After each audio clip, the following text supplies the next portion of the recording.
Ladies and gentlemen, this is Joe's Classic Video Games back with another cool pinball repair video for you this evening. Look what has made its way into our Superstore showroom here in beautiful downtown Rock Hill, South Carolina. We had a customer bring his Captain Fantastic pinball machine in. Now, when I was younger, I had a friend who was all into Elton John. I didn't get it. I mean, I thought he was all right. No, he's cool. The older I've gotten, the more I have grown to respect Elton John.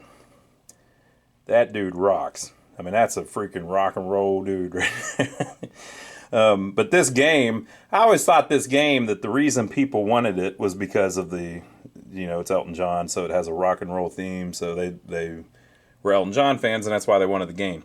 I didn't realize it was such a fun game. Then we got one in a while back, and I played it. This is a really good game. Just fun to play. If you like Elton John, it's cool because it has that. The back glass, he did not bring us, which is fine. I understand why. If you break that thing, hey, there went $450. So I don't blame him. I wouldn't have brought it either. So he didn't bring us the back glass, but we've got the machine, and we're going to fix it without the back glass. That's completely fine. So he's going to do the cosmetic stuff. He's already done a lot of it. So he replaced, for instance, the pop bumpers. He replaced the drop targets. I wouldn't be surprised if that plastic up there doesn't look new. But a lot of these kind of do. So the plastics are in really good shape. So they may be new. So we're not going to do much to the play field. It's going to be about getting the thing to work right. So, cool game. Late 70s Bally was killing it. I was just talking to our buddy Mark, who watches all of our videos over in beautiful Australia. And Mark was... I hope he's not in New Zealand. If you say that somebody's in Australia and they're actually in New Zealand, they get very upset. So Mark, I think you're in Australia. I can't remember. I believe so. I always think of you. You're over to the east. You're that way.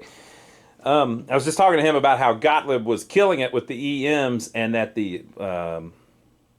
that Bally was making a run for it though. So this is one of the Bally EMs in a long string of great Bally EMs. But this is, I mean, you could argue this is one of the best of them. So Gottlieb was killing it, but Bally was coming on, and games like this were one of the reasons why. Let me get the guy's paperwork. I think I wrote down some of the stuff that he mentioned he wants us to do on this thing. But basically, we're going to work all the way through it and make sure everything works. All right, so the gentleman that dropped this off, his name is Chris. Mr. Chris said that the left drop targets are not scoring. He put the drop targets in, and then they weren't scoring anymore. We'll figure it out, Chris. Don't worry about it, buddy. We'll get it. The playfield illumination. I think he was saying that they're all out, but we'll check. The 100-point reel on the third and fourth player, which is the bottom two there. So we'll figure that out. He just wants us to check it all out, make sure everything's cool. The player unit keeps advancing. Well, that would cause you some problems. And a one-player game plays a four-player game. I see some coin unit issues in our future. Front right carriage bolt bracket needs repaired or replaced. So he had a bolt in holding that together. We were able to rethread that. So we put a bolt in it. Everything's cool. So we fixed that already whenever we put the legs on. So that's basically what's going on. So we're not going to do cosmetic stuff. We're just going to get this sucker to work. So let me open it up and let's look underneath the playfield. Let's see what kind of condition Mr. Elton John's in after all these years. So here is what we're looking at.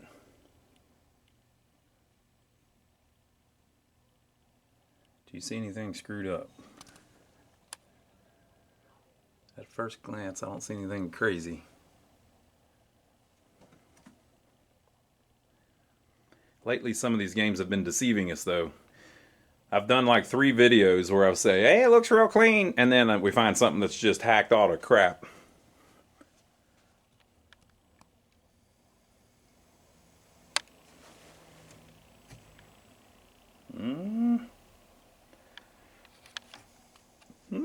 Might need a little work. Here are the... What in the world? What in the world?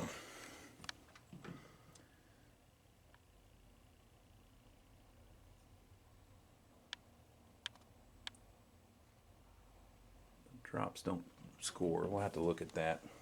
Probably figure it out. Looks like it has a unique way of... Yeah, I don't know about that. That's a strange setup, but that might be how it was. I don't know. It looks like that is just in case... I guess maybe that is if all of the drop targets drop, it shuts all those switches and then it connects a wire from one end to the other. Could be right. We'll figure that out. That won't be no big deal. Everything looks pretty cool to me at first glance.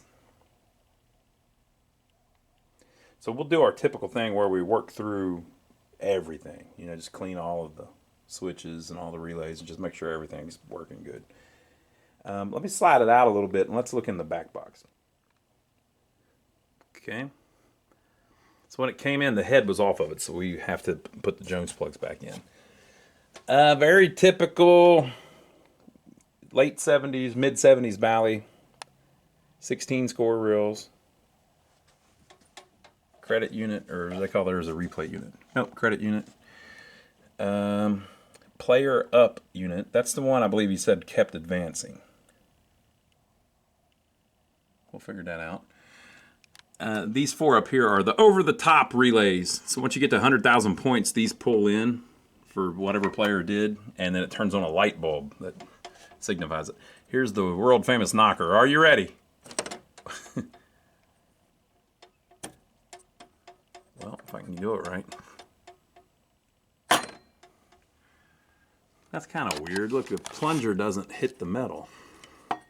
It kind of does.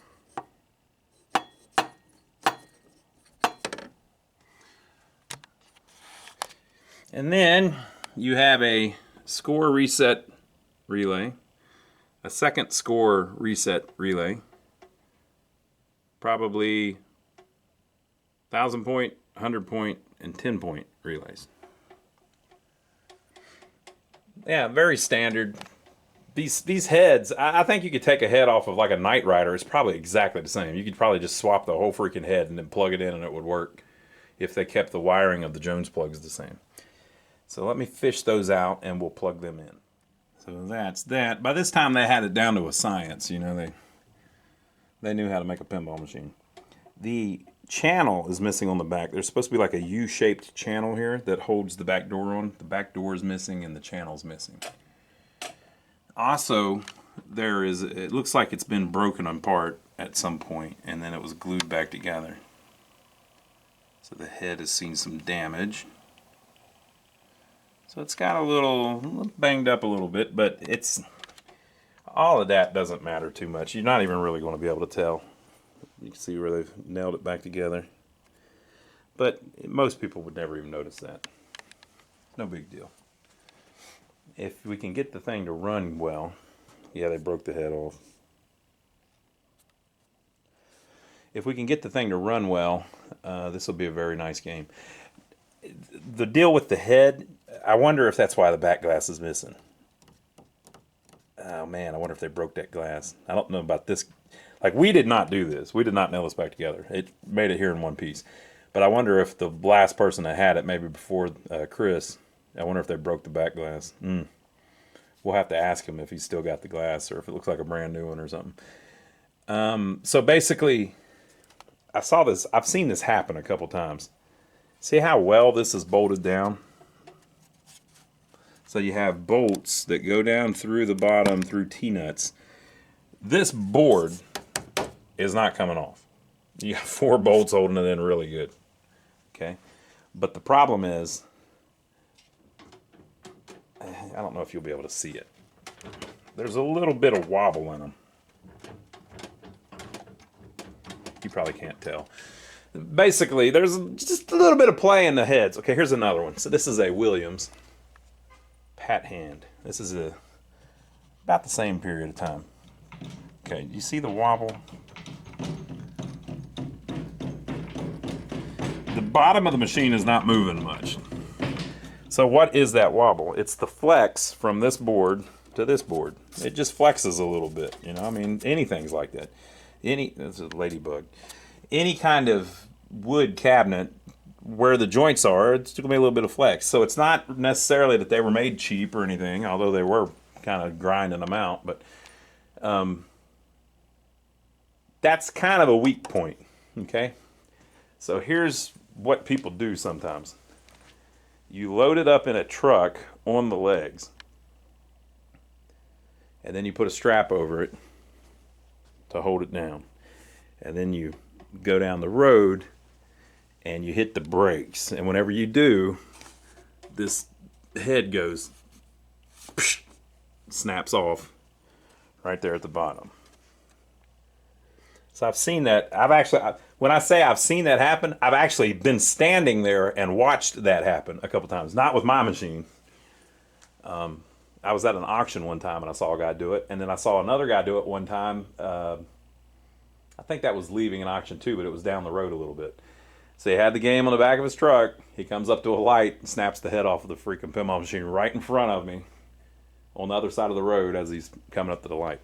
So I think twice I've seen that actually happen right in front of me. So it's a thing. It happens. And so when that happens, if it breaks the back glass, it just costs you a lot of money. If it did not, and you can just nail it back together.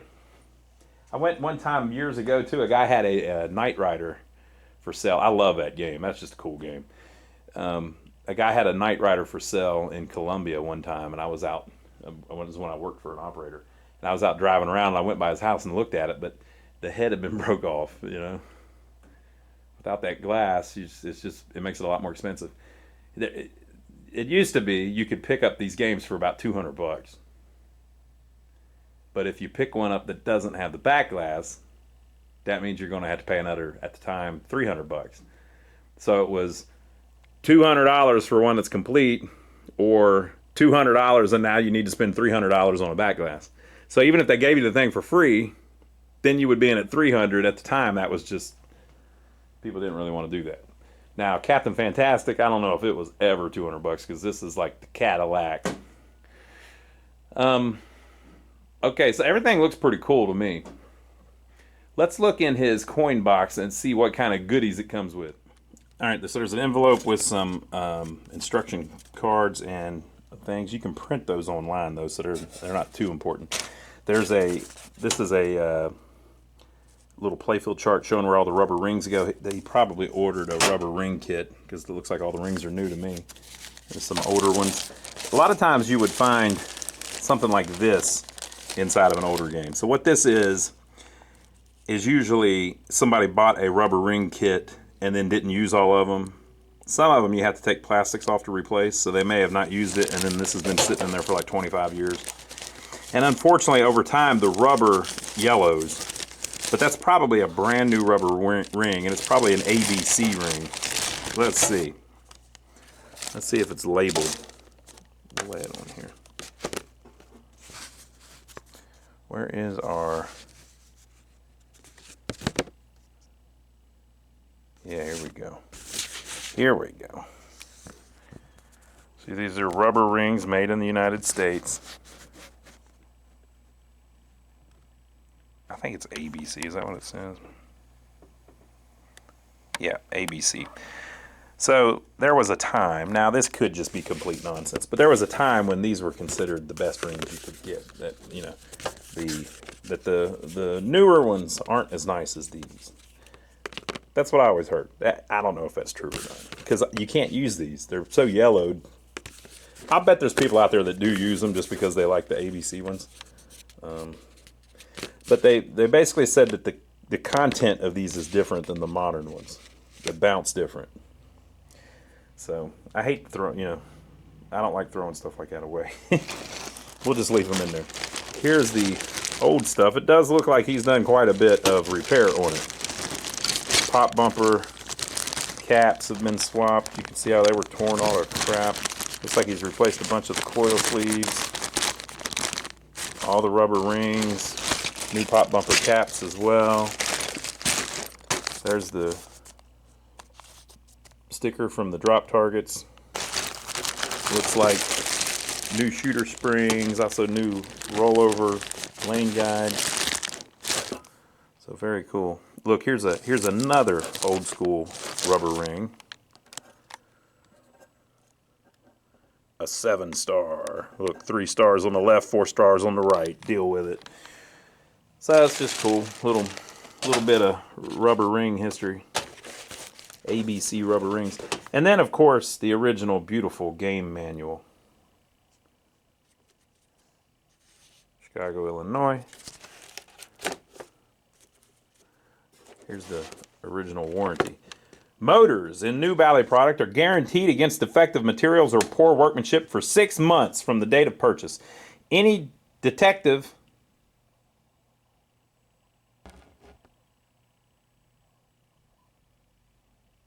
motors returned during the warranty period will be replaced without cost by your Bally distributor. I mean, I've seen some bad motors, but damn, if it died in 6 months, that you wouldn't think that would happen. Okay, installation, blah, blah, blah. Manual. We don't need to read how to do anything. Here's what we need. This is what we need. Here is the gold of the matter, people. Look at this. The original schematics. Let me whip this out. Let me just whip this out for you. These Bally ones are cool because they're kind of thinner. Not that it matters. But it's just kind of neat because it makes them... I gotta stop. I'm gonna get kicked off YouTube. Look at all that. That's a lot of schematic. I almost tripped. I wasn't saying it on purpose, people. It just went that way. I was going to say it looks... Because of the way they laid it out on the sheet, it looks longer. That's all I was going to say. It just looks longer. The other ones they're wider. Okay, so got the schematics. That's all cool. We need that. Now, you can get a copy of those online. However, you might want to consider buying a copy so that you've got a paper copy. Now, you can say what you want. Now, think about it here. Let's talk about it for just a second. You can get them online for free. But I got the paper one. And I've got the one online for free. Right? So maybe you're happy with just the one online for free. Maybe. You could go all the way over there to your computer and look at it and then come all the way back over here. Or you could try to put it on your phone and then pinch it and squeeze it and all that. Right? Can you read that? Can you read that on your phone? Well, let's pinch it in down here. Let's see here. Oh, yeah, okay. Now, where's that line go? Well, I can tell real easy because I've got the whole paper, right? So, I don't blame you if you just get the free one. I don't blame you. But if you've got the paper one, it makes it a lot better. You can spread that sucker out and walk around and say, hey, look, this connects to here. It can be like that old conspiracy theory meme where the guy's got all the thread all over the wall and pictures up and stuff. That's how you can do your schematics whenever you're trying to figure out what's wrong with it. It's really cool to be able to lay out the paper and just walk around and find it. Now, if you do not have one of these, you can get some. There's several places you can get them. My favorite place to get them is the Pinball Resource. pbresource.com. They do not pay me. I'm not getting anything from that. I'm just telling you, it's a cool place. I like that company because it's a mom and pop type thing. And they are responsible for a lot of the reproduction EM parts that were available to get, that we're able to get for these older machines because that company exists. One of the reasons that company exists is because they can sell stuff like paperwork and things like that and make a little money. So if you support companies like that, they continue to exist, and then we continue to have parts. And I'm not talking about, he reproduces the drop targets. There's several people that do that, although he does make probably the most inexpensive ones. It's probably the best price you can get on them is from the Pinball Resource. But it's not just that stuff. No, I'm talking about like the armature that makes I'm talking about you know, where's something? I need a replacement switch for this, and he makes the switch, you know, or the spring has broken on this, and he makes the spring. I'm talking about stuff like that, right? The meat and potatoes of fixing an EM machine. So you might want to support places like that. Might be worth your time. So yeah, we got the schematics. That's awesome. Be really cool to fix it up with those original schematics. So there we go. So let me, I plugged in those Jones plugs. Let's set it down, try to turn the thing on and see if it'll cooperate with us. So when we first started filming videos of repairing these, I got to the point where I wouldn't even turn them on. I'd just start fixing them. You might think, well, why would you do that? It's because we go through and we mess with everything in it, kind of as preventative maintenance. So all of those relays and switches in there are dirty. So we go through and we clean all of that. And if you do that, you get everything working. At the end of that, you may still have some stuff that doesn't work, but then you troubleshoot it. So they're not reliable unless you go through and clean everything. So we're going to clean everything. So if you're taking that approach, it doesn't even matter if it works right now or what works and what doesn't. You're going to go through and clean everything, right? So that's the mindset that I had. But then I started thinking about it, and I was missing part of the fun, right? Part of the fun is seeing what the person who is not a pinball repair person sees. So like if you bought this at an auction or something, or you got it in an estate sale or whatever, or maybe it was grandpa's old pinball machine that's been in the basement for 25 years, that's not how you would do it. You would not never try it and go in and clean all the switches first, even if you knew to do that. No, you'd plug the damn thing in and see what happens. So that's what I've been doing. I want to be like the cool kids. So let's see. So we've got it plugged in. Holy crap, man, the power switch is scary. I'm going to show you that.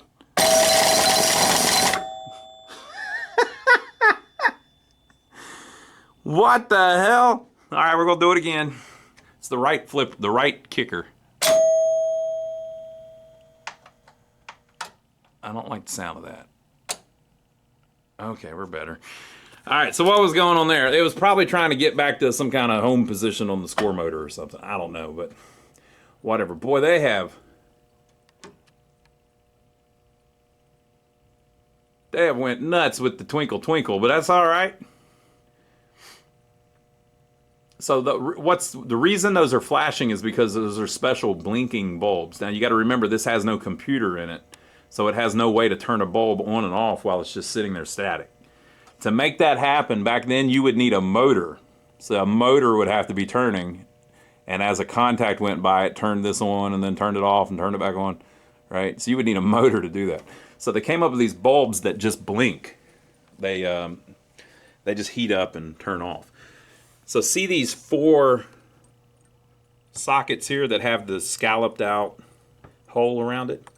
That's where the blinking bulbs are supposed to be. The reason they did that is because of the construction of the bulb. See how it has a globe on it? So you put one there, there, and there. That would coincide behind something that they're trying to get the flash. I don't remember if... I don't have the back glass. So I don't remember if Captain Fantastic, if that's where the name of the game is. But usually that would be behind like where the name is. So in Pat Hand, it might have them like that behind where it says Pat Hand. Okay, so what someone has done is they bought a ton of them, and they just put them in other places too, which is fine. And, you know, it's a customer's game. I'm not taking those out. They like it like that. We're going to leave it like that. It probably looks cool. So, yeah. Okay, so why did the right slingshot come on and start making a bunch of noise? I have no clue. We'll figure it out, though. Sometimes it's because the rubber rings are adjusted so tight that the little switches behind it are touching.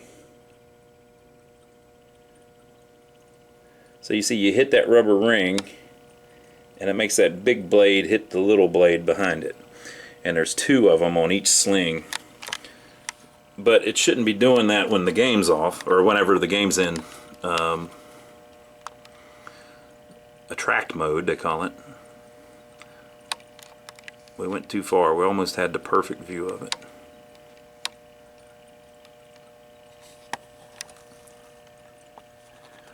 That looks like our problem, doesn't it? Don't bite me, mister. See, it should be like that. And then when the ball hits the rubber ring, it connects it and makes it kick. Now, it can't do that right now because we're in game over mode. These two lights are the game over lights, even though we don't have the back glass. I just know where they are. So yeah, that's shorted. So if we turn this on, that is immediately going to kick out. Now, why was it doing it on and off, on and off, on and off? It's because the problem is the way the thing's adjusted. If the ball bounces off of that rubber ring, so that this makes the kicker kick, right? And it kicks the rubber ring out, which separates it, which turns off the kicker, which makes the rubber ring go back, which turns on the kicker, which makes it into brrrr, right? I just wasn't expecting it when it did it. So we definitely got to adjust that. So would that have crippled the game? Probably. You're not really going to be able to play it like that, but we're going to try it anyway. Why not? Oh, hell yeah, let's do it. I don't have a pinball. That's why they couldn't play it. There's no pinball. Let me go grab a pinball and we'll turn it on and see if that goes crazy, and then we'll adjust that and see if we can play it at all, even if we fix that. Okay, when I dropped the ball in there, I went click, and then stopped. So maybe that was the score motor turner. Okay, so we're going to hit start and see if anything happens. I'm probably going to have to turn it off because it's probably going to lock that freaking sling on.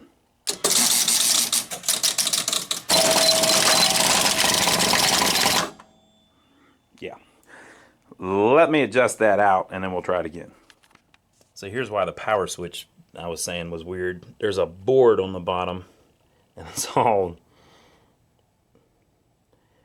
knocked out. But this is an extra board that they have nailed on the bottom of the game, probably because the original bottom has been damaged, which is still above it, or just to try to keep people from breaking into it or something.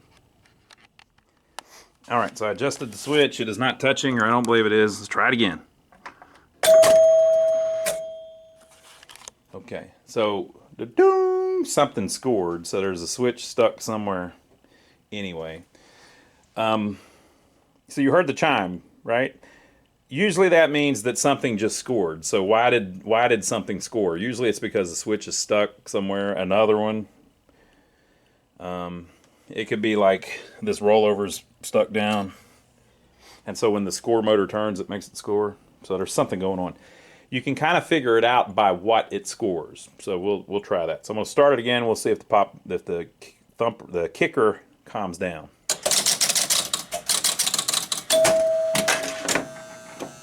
Okay, so we heard something.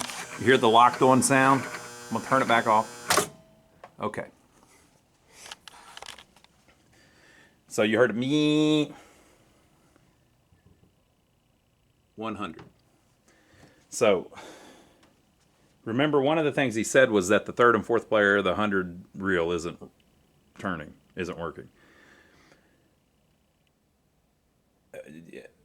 And by the way, Chris is probably watching this. Chris, I'm not saying any of this. I'm not criticizing you or anything like that. I'm just trying to explain it as I see it, just because I've worked on a bunch of them. So I'm not saying any of this to say, oh, Chris was an idiot. No, I'm not saying that. It could be that all of the 100 ones were screwing up and he didn't notice it. I do that all the time, So again, it's not a criticism. I'm just saying it's a theory. It could be that the 100 is locking on, and it was doing it on these as well. And maybe you noticed it on that one and you didn't notice it on that one. I don't know. We'll figure it out. We're going to work through it anyway. But there's definitely something wrong with the 100 points. So when we turned it on, you heard it go doom. That's the 100-point chime apparently. And then when I looked up here at the score, they were all zeros. And at the same time, you're hearing me, right? So what's going on is the 100-point relay is stuck in. So what has stuck that in? Probably a switch somewhere that scores 100 points. It's helpful to know which one it is. So like if the 10-point one was doing it, you would look for something that scores 10 points. This is somewhere too that the schematics can be very helpful. But for whatever reason, something is scoring 100 points and I didn't hit anything. The ball is still in the out lane. I didn't even try to hit anything, right? So something scored 100 points and the 100-point relay pulled in. Well, when it did, the 100-point relay is what hits the chime. So it sent the little chime bar, the little plunger up and went boom, and so we heard that. But there's an unknown caller calling. I'm not, you're just going to have to hear it ring, people. I'm not walking all the way over there when I'm right in the middle of some good stuff. This is some of the good stuff, right? So the chime rang, but I looked up here and it still said 0. Now, why would that be? It's because you don't actually score the point until the relay releases. I'll show you what I mean by that. When I turned it off, I saw the 0 turn to 1, and that's what I was looking at. I was looking for. I wanted to see what did it. So that confirmed that the 100 point is locked on. So it's a little bit dark, but we'll use this one as an example because it's easy to reach. So you hit a switch on the playfield for 100 points. It tells, we'll say this is the 100 point relay. I believe it is actually. It tells the 100 point relay to turn on. The 100 point relay pulls in. When it pulls in, it turns on 5 switches. Right? One of the switches is the chime. It's probably this front one. The other 4 is the 100 point reel on all 4 players. The player unit, though, depending on where it is, determines which one of them is getting power. So if it's on player 1, even though all 4 of them technically score 100 points, only player 1 gets it because it's the only one that is selected. Okay? So, but the 100 point relay, every time it pulls in, it's sending power to all 4 of them. It's just the player relay is determining, right? So, when it pulls whenever the voltage goes to the reel, it pulls in this plunger here. The plunger pulls in like that. Well, that's what just happened. Okay? Now, what happens if the 100 point switch is still stuck on the playfield? It'll just stay like this because you're still sending power to the 100 point relay, and then you'll start hearing it buzz because relays buzz whenever they're energized. So it's going me, and that's what we were hearing. The relay was stuck on. Okay, now whenever we turned the power off, that allowed all of the power to die on it. And watch what happens to the reel whenever you let go of the power. That's when it goes forward. So the way the thing is set up, you don't actually score points when it pulls in, you score the points when it goes back out. That's just how it's designed. So that's what was going on. Now, if that relay is stuck on, if the 100 points relay is stuck on, you can score 100 points, or you can't score any points really because it'll never go to that next number until it lets go.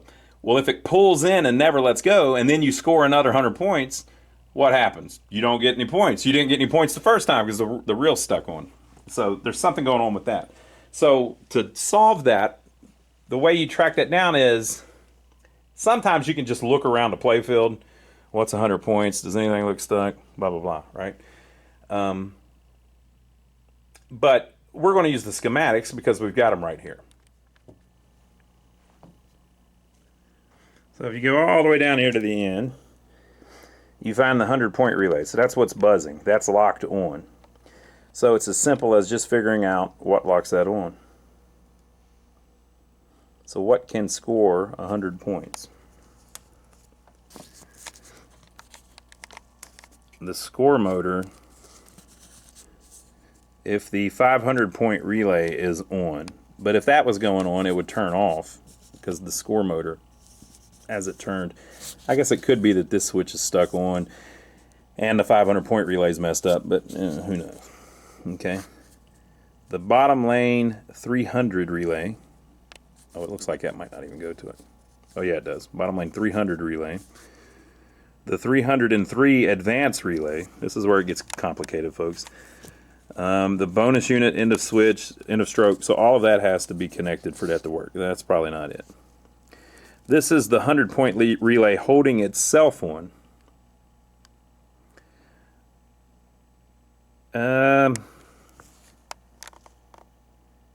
Could be, I don't think that's it. A switch on the 10 point relay can do it. So there's a switch on the 10 point relay.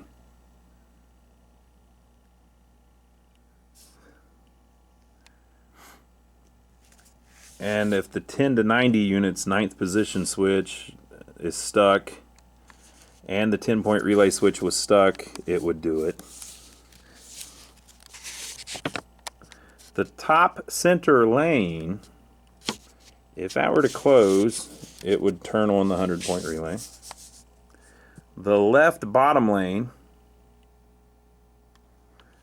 and the top targets. So I'm going to guess it's one of the top targets, but we'll see. So the top targets, the left bottom lane, or the top center lane, one of those four. If any of those switches were stuck, it would lock the 100-point relay on all the time. So here is the top center lane. And if you look, it's got two sets of switches on it. I think one opens the gate or something, and one scores the points. But if you look, they are not shorted together. So that's working as it should. So it's not the top center lane. The 300-point thing is the right lane. And if you look, it is working as it should. So it's not that one. Now it could be, sometimes you get these two blades are touching each other. So you got to watch for that too. But it's not the right lane. Now this one's a little harder to tell. The top two targets are those red targets. So that one there and that one there. So it's hard to see them because there's a plastic on top of them. But sometimes you can tell from the bottom. So you can just look. What in the world is going on there?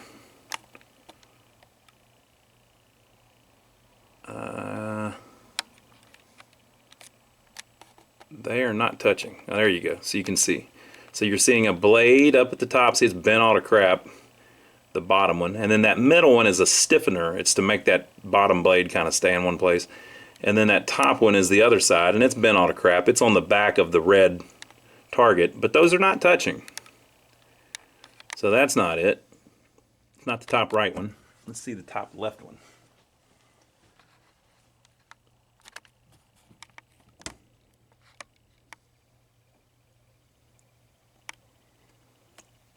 Is the suspense killing you yet? I find this stuff very interesting, people. Look, you have a choice to watch or not watch. Look at that. Ain't that a great shot? See, this one's not bent up. So on the bottom, on the left there, you see the switch, and then you see the stiffener right up against it where it should be. And then you see air between them. And then you see the other switch with the contact on the right there. They are not touching. So it's not the top left one either. Sometimes you get something weird where like that little blade is touching the metal, which is then touching something else, but that's not what's going on. Okay, and then we've got the top left. So the question is, did I cheat? I might have cheated. I don't know. Let me slide it around so we can look at it better.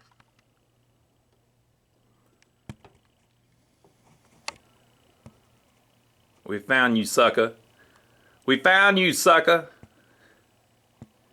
That switch is touching. So see the stiffener there? That thing, see how it's touching too? That is out of position. So that should be, now that thing has probably just been smashed at some point. Let me see if I can do it by hand.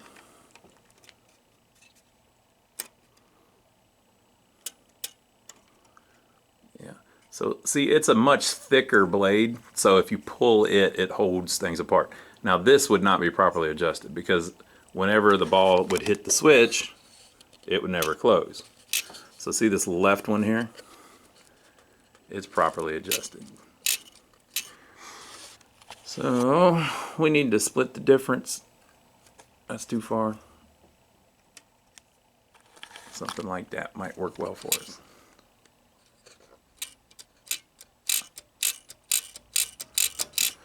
All right, so I think that was probably our problem. Now you see how we looked it up on the schematics. We tracked it down. We kind of narrowed the field down and said, hey, it has to be one of these four. I did look at that one on the right just for giggles. hey, it pretty much has to be one of these four. And then we looked at those four and literally found the one contact that's screwed up. That's how valuable the schematics are. And like I said, you can get them free online too for these Bally's. But learning to read the schematics really helps you. It takes things that look mystical. It looks like there's just so much going on. Not really. There's one contact screwing up, and you can find it with the schematics. Folks, it's viewer mail time. We got some cool stuff in. People keep sending us stuff. Thank you to everyone that has sent us stuff. You do not have to. We are not soliciting anything. But if you want to, this is our address as always. So we were doing a video the other day where I was talking about how when I was a kid, Bob Ross was the man.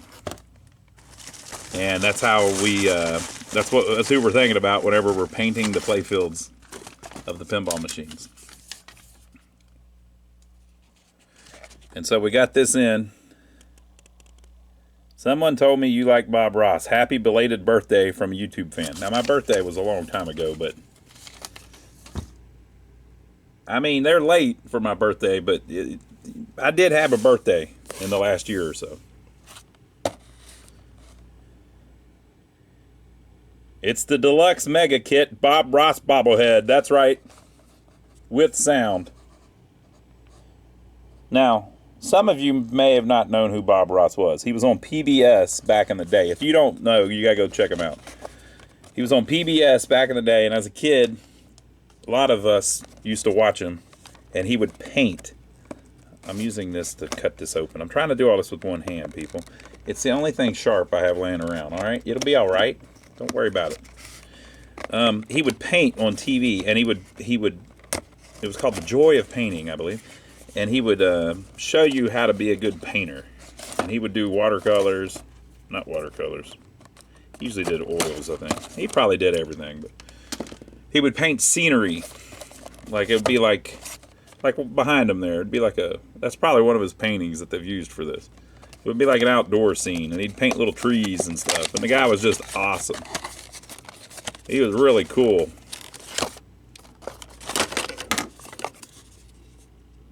I just dropped him on his head. He'll be all right. Did I mess up his fro?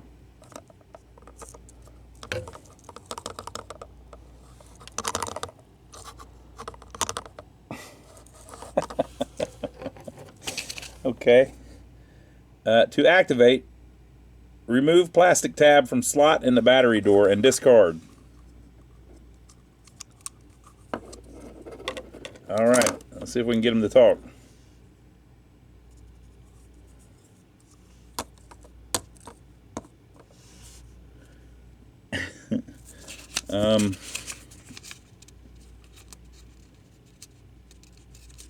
Three batteries are included.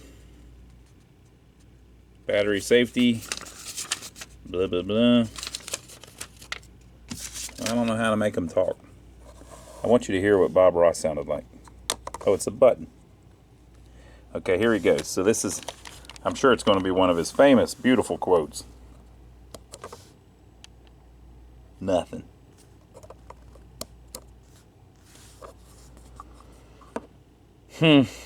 Well, the batteries must be dead. It says it takes 3 LR932s. Well, I like the idea of it.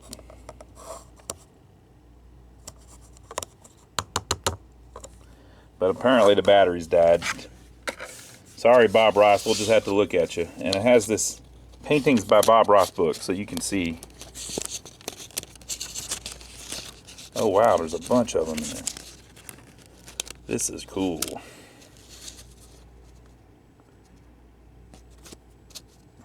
I think I saw that one.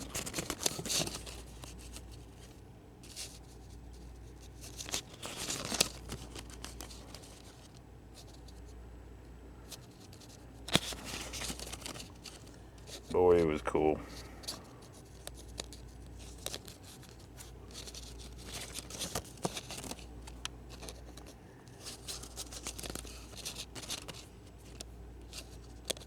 I don't remember that one. A lot of these I don't remember, but that first one I think I remember seeing. Well, there's a bunch of them. You get the point. All right, so thank you whoever sent that to us. Look, it has a little stand. So you can display your favorite painting. They weren't ever that big, but still, that's pretty cool. All right, thank you whoever sent that in. I appreciate it. I'll cherish it. And then I actually get this. I actually had this sent to me by Amazon themselves. So we have an Amazon account, an affiliates account. So if you look down below all of our videos, there is a link to Amazon. I think it's actually a link to pinballs. And if you click that link and you go there and you buy some pinballs, or you buy anything, including something like this camera, it gives us a tip, or this bobblehead. It gives us a tip for sending you there. So we have an account with them where we do that, you know, and we have a business relationship with them. So they sent us for, I guess Amazon Prime Day is coming up. They sent us a link that said, hey, we're going to send you a present. Tell us which one you want. So I looked, and a lot of them were like beauty products. There was like a hair blower, stuff like that. And then there was this cool Minolta camera. And so we've got an older Sony camera that's starting to trip. So I figured, let's get a new one. So this thing looks pretty good. They had some little cameras in there too that like a Canon that prints little pictures and stuff, but I think this would be more useful to me. We still use a camera to take pictures of our games whenever we're advertising them. I already looked in here. So there's a little felt bag to keep it unscratched, hopefully. We'll give it the Bob Ross treatment and drop it out of the thing. Little Minolta camera, 2K HD, 44 megapixel, they're calling it now.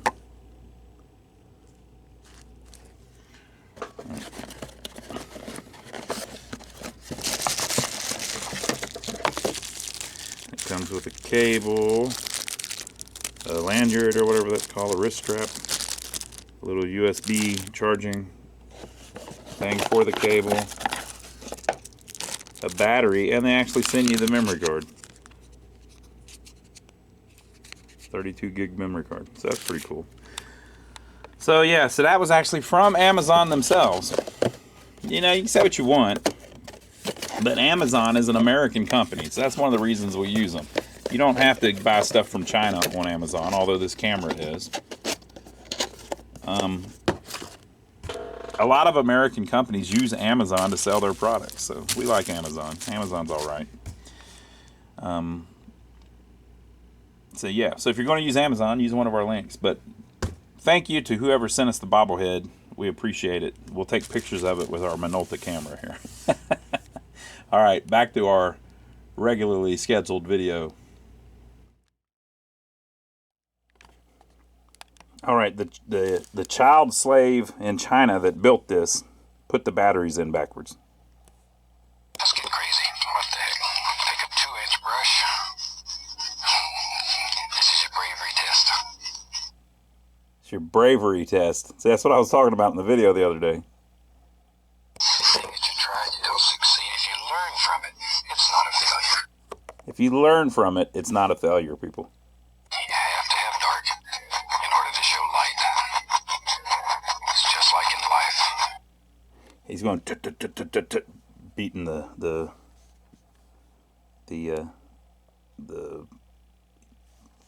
what do you call it? Not easel. The frame, whatever you call it, the canvas. You know me. I think there ought to be a big old tree right about there. Just give him a friend. Everybody needs a friend. Give him a friend. This would be a good place for my little squirrel to live. Let's put a few little highlights in here just to make them little rascals just sparkle in the sun. Anything we don't like, we'll turn it into a happy little tree or something. Because as you know, we don't make mistakes. We just have happy accidents. All right, so let's see if it wants to cooperate now.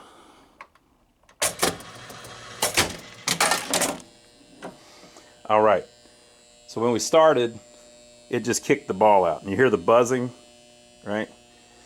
And we're still at 100, and we're not at game over. That's because the game over relay and the lock relay and all that's not functioning quite right.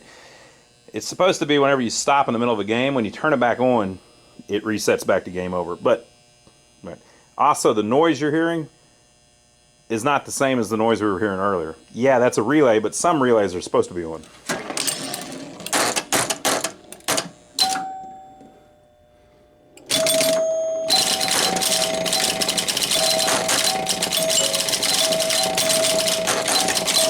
Come on. Calm down.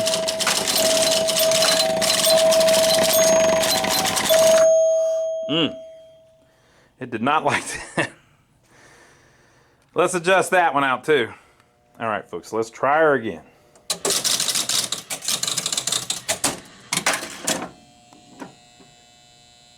Okay, so we've got another relay making noise, but that could just be the hold relay or something.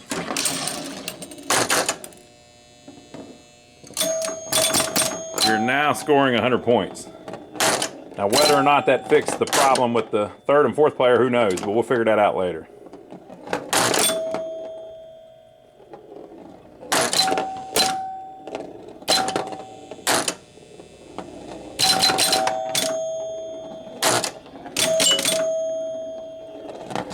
Okay. Ball one. Still ball one. Okay. So it's got lots of issues, but that's a good little start. At least we know what we're messing with. The gate was open. Still on ball number one. All right, so at least we know what we're messing with. We know what kind of condition it's in. We tracked down 2 little minor problems. Give you a little short intro to it. So I hope you enjoyed it. Make sure to leave your comments below. Did you ever play Captain Fantastic? Would you like to see more videos where we track down little simple problems like that?